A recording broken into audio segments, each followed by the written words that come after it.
6. Becoming a Hunter. Friday, June 23rd, 1961.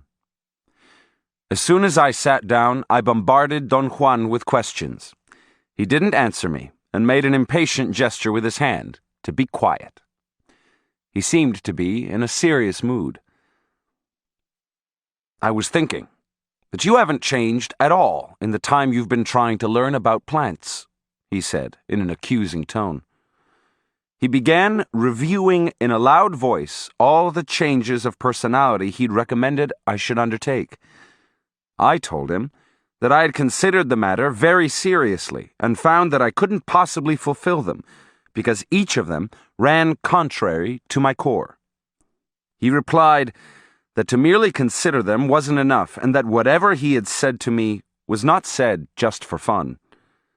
I again insisted that although I had done very little in matters of adjusting my personal life to his ideas, I really wanted to learn the uses of plants. After a long, uneasy silence, I boldly asked him, "Would you teach me about peyote, Don Juan?" He said that my intentions alone were not enough, and that to know about peyote, he called it mezcalito for the first time, was a serious matter. It seemed that there was nothing else to say. In the early evening, however, he set up a test for me.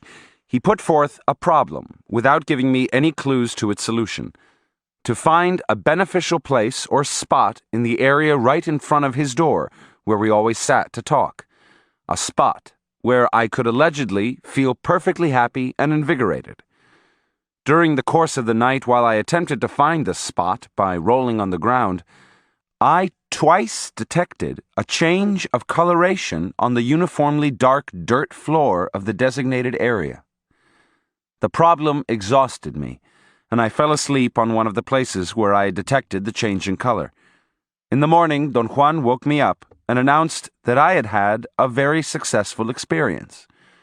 Not only had I found the beneficial spot I was looking for, but I had also found its opposite, an enemy or negative spot, and the colors associated with both.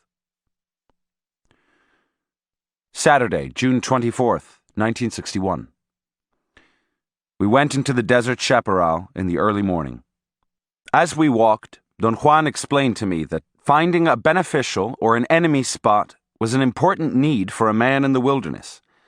I wanted to steer the conversation to the topic of peyote, but he flatly refused to talk about it. He warned me that there should be no mention of it unless he himself brought up the subject. We sat down to rest in the shade of some tall bushes in an area of thick vegetation. The desert chaparral around us was not quite dry yet. It was a warm day, and the flies kept on pestering me, but they didn't seem to bother Don Juan. I wondered whether he was just ignoring them, but then I noticed that they weren't landing on his face at all. "Sometimes it's necessary to find a beneficial spot quickly, out in the open," Don Juan went on. "Or maybe it is necessary to determine quickly whether or not the spot where one is about to rest is a bad one. One time, we sat to rest by some hill, and you got very angry and upset. That spot was your enemy.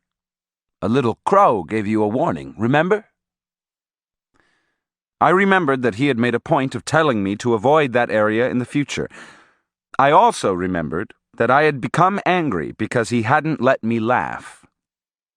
"I thought that the crow that flew overhead was an omen for me alone," he said. "I would never have suspected that the crows were friendly towards you, too." "What are you talking about?"